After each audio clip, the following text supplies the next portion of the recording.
नमस्कार। एक बार फिर से स्वागत है आपका ऑनलाइन भूगोल की कक्षाओं में। और आज हम हमारा प्रायद्वीपीय अफवाह तंत्र जो है उसके संबंध में पढ़ेंगे। तो आइए आज की कक्षा शुरू करते हैं। अब तक हम ब्रह्मपुत्र, गंगा और उससे संबंधित नदी तंत्र को देख चुके हैं। यहाँ पर बात करें अगर हम हिमालयी अफवाह तंत्र की, तो हमारा हिमालयी अफवाह तंत्र जो है तुलनात्मक रूप से नवीन है, जबकि हमारा प्रायद्वीपीय जो अफवाह तंत्र है वो प्राचीन प्रकार का अफवाह तंत्र है। हम ये भी देख चुके हैं कि प्रायद्वीपीय पठार का जो ढाल है वो पूर्व या दक्षिण पूर्व की ओर है। इसलिए हमारी अधिकांश जो नदियां हैं प्रायद्वीपीय भारत की, बड़ी बड़ी जो नदियां हैं, प्रमुख नदियां जो हैं, वो अरब सागर की बजाय बंगाल की खाड़ी को अपना जल लेकर के जाती हैं। और चूंकि ये जो नदियां हैं ढाल की मात्रा अधिक है, इसके कारण अधिकांश जो नदियां हैं वो जो अधिकांश बड़ी नदियां हैं वो अपना जल सीधे समुद्र तक ले जाने में सक्षम हो पाती हैं।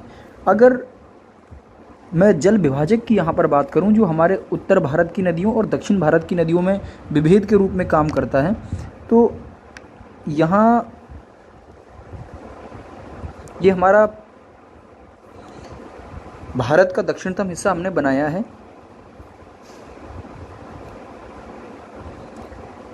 हम देख चुके हैं कि यहाँ विंध्याचल और सतपुड़ा की पर्वत रेंजेस हैं। तो ये जो विंध्यन रेंज है यहाँ पर, ये उत्तर भारत की नदियों को और दक्षिण भारत की नदियों को एक दूसरे से अलग कर देती हैं। इससे ऊपर जाने वाली नदियाँ, अधिकांश जो नदियाँ हैं वो गंगा नदी तंत्र के अंतर्गत आती हैं, जबकि इससे नीचे जाने वाली जो नदियाँ हैं वो प्रायद्वीपीय अफवाह तंत्र के अंतर्गत आती हैं।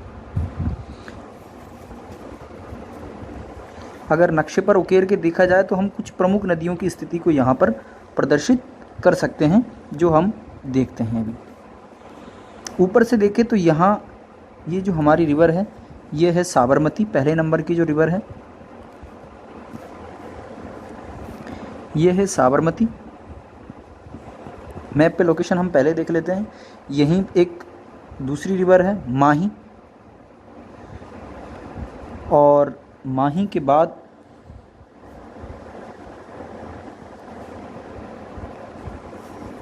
यहाँ से हमारी नर्मदा आ रही है। नर्मदा के साथ साथ ताप्ती, यहाँ से हमारी दक्षिण भारत की सर्वाधिक प्रमुख नदी जो है, सबसे बड़ी नदी जो है, गोदावरी। गोदावरी के बाद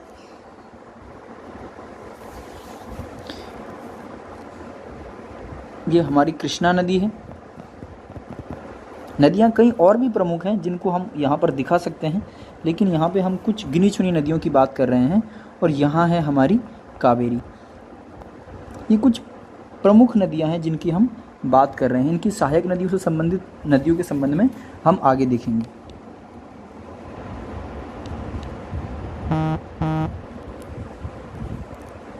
अगर हम देखें प्रायद्वीपीय अफवाह तंत्र को भी, तो अधिकांश जो नदियां हैं यहाँ पर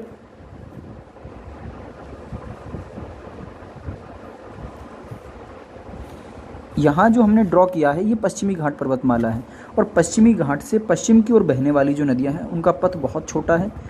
और ये बहुत छोटा सा रास्ता तय करके, क्योंकि सागर तल जो समुद्र का किनारा है वहाँ से पश्चिमी घाट की जो दूरी है वो बहुत ज़्यादा नहीं है, तो पश्चिमी घाट से पश्चिम की ओर बहने वाली जो नदियां हैं वो बहुत छोटी हैं, द्रुतगामी हैं और एस्चुरी का निर्माण करती हैं, ज्वार नदमुख का निर्माण करती हैं। हम इनके विषय में आगे देखने का प्रयास करेंगे।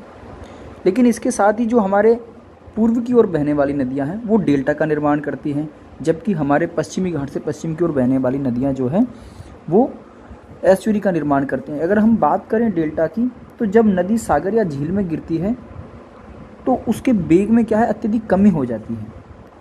सिल्ट की मात्रा या गाद की मात्रा या अवसाद की मात्रा उसमें बहुत ज़्यादा हो जाती है, और जो उसका सिल्ट रहता है वो उसको ढोने में अक्षम हो जाती है और उसका निक्षेप करना शुरू कर देती है। निक्षेप मतलब उसको जमाना शुरू कर देती है, जिसके कारण एक विशेष प्रकार की आकृति वहाँ पर पैदा हो जाती है, जिसे हम डेल्टा कह देते हैं।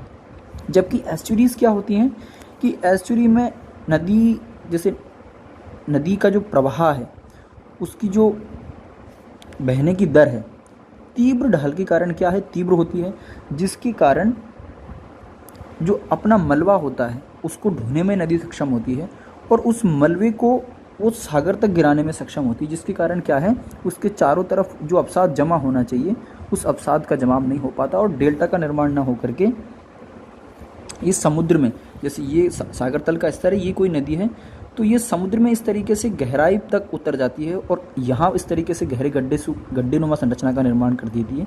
इसी को हम एस्चुअरी कहते हैं या ज्वार नदमुख कह देते हैं। यदि इस संबंध में पूछा जाए, कई बार पूछा गया है कि क्या कारण है कि पश्चिमी घाट के से पश्चिम की ओर बहने वाली नदियाँ एस्चुअरी का निर्माण करती हैं, तो उदाहरण या कारण बड़ा सीधा सा है कि ये जो नदियाँ हैं बहुत छोटा रास्ता तय करती हैं और इनमें तीव्र वेग के कारण अपने मलबे को सीधे सागर में गिराने की क्षमता रहती है। इस कारण ये नदियाँ डेल्टा का निर्माण नहीं कर पाने के कारण, डेल्टा का निर्माण करने के लिए एक स्वाभाविक सी वस्तु की आवश्यकता है, वो है अवसाद। और अवसाद नदी कब इकट्ठा करेगी, जब वो अपना लंबा मार्ग तय करेगी, मैदानी क्षेत्र से गुजरेगी। लेकिन पश्चिमी घाट से निकलने वाली जो नदियाँ हैं वो मुश्किल से 80 से 100-150 किलोमीटर तक की दूरी तय करती हैं, जो कि बड़ी मात्रा में अवसाद इकट्ठा करने के लिए पर्याप्त नहीं है। इस कारण क्या है, पश्चिम घाट से पश्चिम की ओर बहने वाली अधिकांश नदियाँ एस्चुअरी का निर्माण करती है। चलिए आगे चलते हैं। अब हम प्रमुख नदियों के बारे में यहाँ पर देखते हुए चलेंगे। अब हमारी दक्षिण भारत की जो सर्व प्रमुख नदी है उससे पढ़ना शुरू हम कर देते हैं। गोदावरी। गोदावरी हमारे दक्षिण भारत की सर्व प्रमुख नदियों में से एक है। इसे दक्षिण की गंगा भी कह देते हैं, कई बार पूछा गया है, बहुत इंपॉर्टेंट है, दक्षिण की गंगा, या इसे बूढ़ी गंगा भी कह देते हैं, वृद्ध गंगा। ये दोनों उपमाएं गोदावरी नदी को मिली हुई है, कई बार पूछी गई है और पूछने की संभावनाएं बनी रहती हैं, आपके नॉलेज के लिए भी बहुत ज़रूरी है। अगर हम इसके उद्गम की बात करें तो इसका उद्गम महाराष्ट्र के नासिक में, महाराष्ट्र के नासिक में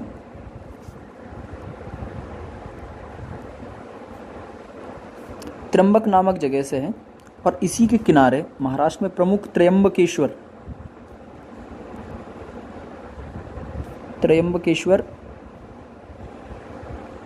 ज्योतिर्लिंग इसी नदी के किनारे स्थित है। बहुत 12 ज्योतिर्लिंगों में से एक ज्योतिर्लिंग है त्र्यंबकेश्वर महादेव। इसकी प्रमुख सहायक नदियों की अगर हम बात करें, इसकी ट्रिब्यूटरीज की बात करें,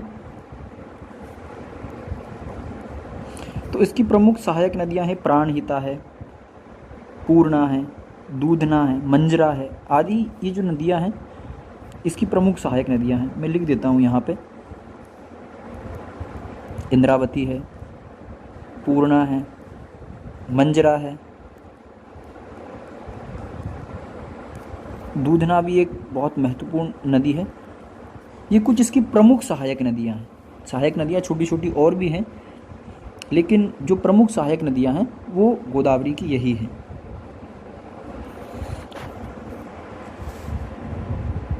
इसके अतिरिक्त पेनगंगा, बेनगंगा, वर्धा इसी नदी तंत्र की प्रमुख अन्य नदियां हैं। हम इसका एक डायग्राम ड्रॉ करेंगे भी ताकि हमको आसानी से चीज़ें समझ में आ जाए।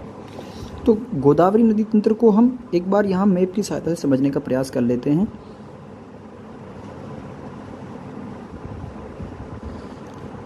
गोदावरी कुछ इस तरीके से अपना मार्ग बनाती है।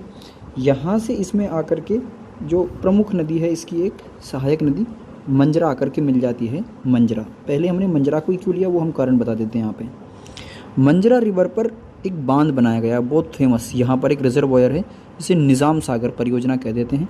आगे हम देखेंगे इसके विषय में। निज़ाम सागर बांध गोदावरी की सहायक मंजरा नदी पर है। तो ये बात विशेष महत्वपूर्ण थी, इसलिए हमने पहले डिस्कस करी। इसके बाद इसमें यहाँ से आकर के एक रिवर मिलती है जिसका नाम है दूधना, हमने देखा था। यहाँ से एक रिवर आकर के मिलती है पूर्णा। आप इसको खुद से ड्रॉ करें, साथ के साथ मैप पर इनकी लोकेशन भी देखने का प्रयास करें। एक बहुत फेमस जो सहायक नदी है वो है पेनगंगा। पेनगंगा आकर के मिलती है और पेनगंगा में आगे जाकर के दो महत्वपूर्ण नदियाँ छोटी छोटी यहाँ पर वर्धा और बेनगंगा आकर के इस तरीके से मिल जाती है। आगे जाकर के इसी में यहाँ पर इंद्रावती ये मैं क्रम आपको नदियों का बता रहा हूँ। और इंद्रावती के साथ साथ यहाँ पर सवाड़ी और सलूरी नदियाँ आदि यहाँ पर आगे आकर के मिल जाती है। लेकिन जो प्रमुख नदियाँ हैं वो हमने यहाँ पर देखने का, ये जो मेन स्ट्रीम आप देख रहे हो, ये जो बड़ी स्ट्रीम आप देख रहे हो, ये गोदावरी रिवर है, जबकि बाकी की जो नदियाँ हैं वो इसमें आकर के मिल रही हैं। दाएं किनारे से इसमें मेनली जो आकर के मिलती हैं वो एक तो मंजरा है, इसके अतिरिक्त अन्य दूधना, बरधा, पेनगंगा की सहायक नदियां हैं वर्धा और बेनगंगा। ठीक है, आगे चलते हैं। आगे अगली जो हमारे सामने नदी निकल के आती है वो है हमारी कृष्णा।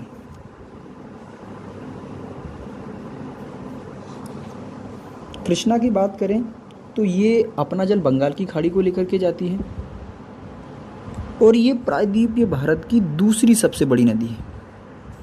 दूसरी सबसे बड़ी तो नदी कौन सी है?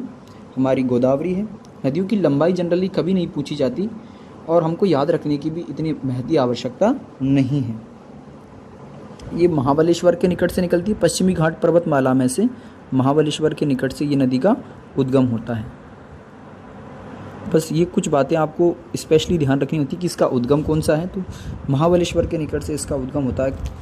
अगर मैं इसकी प्रमुख सहायक नदियों की बात करूं यहाँ पर, तो कोयना, बरगा, पंचगंगा, घाट प्रवाह, माल प्रवाह, कृष्णा और गोदावरी में और उससे सहायक नदियाँ जो संबंधित हैं उसमें अत्यधिक बार विद्यार्थी कंफ्यूज होता है।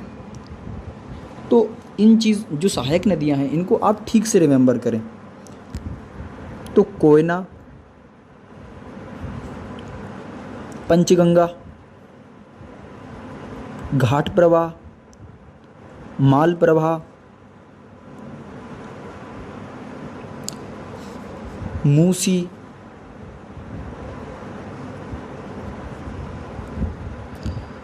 आप सोच रहे होंगे कि राइटिंग का थोड़ा इशू है, तो बस समझ में आनी चाहिए बात, क्योंकि हम निश्चित साधनों के अंतर्गत प्रयास कर रहे हैं, इसलिए थोड़ी व्यवस्था समस्या तो रहेगी ही। हम कृष्णा नदी को भी डायग्राम की सहायता से समझने का प्रयास यहाँ पर कर लेते हैं। अगर हम प्रवाह पथ की बात करें तो कृष्णा नदी इस तरीके से अपना पथ बनाते हुए बहती है। इसमें जो प्रमुख नदी आकर के मिलती पहली वो है भीमा रिवर। भीमा के बाद दो नदियाँ निकलती हैं, हम आगे इनको देखेंगे।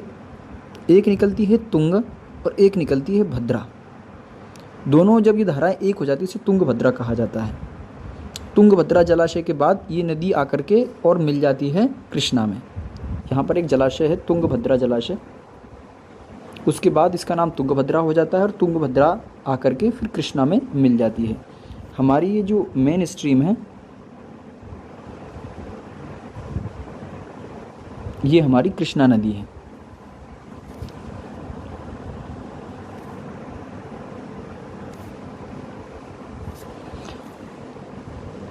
एक अन्य सहायक नदी यहाँ से आकर के मिल जाती है जिसका नाम है बराड़।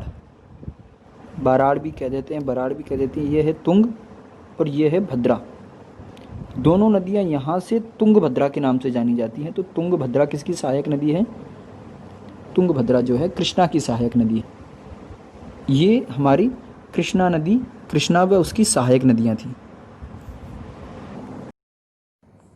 वीडियो को और अधिक लंबा नहीं खींच करके एक निश्चित लेंथ पर रख करके हम आगे की जो डिटेल्स रहेंगी, हम आगे के जो वीडियो होंगे उसमें महानदी और उसके आगे की जो और भी सहायक नदियां हैं, नदी घाटी परियोजना हैं, उनको हम अगली वीडियोस में समझने का प्रयास करेंगे। आपको ये पूरा तरीका कैसा लग रहा है आप हमें प्लीज़ बताएं। आज का वीडियो यही समाप्त होता है। Thank you, thanks a lot.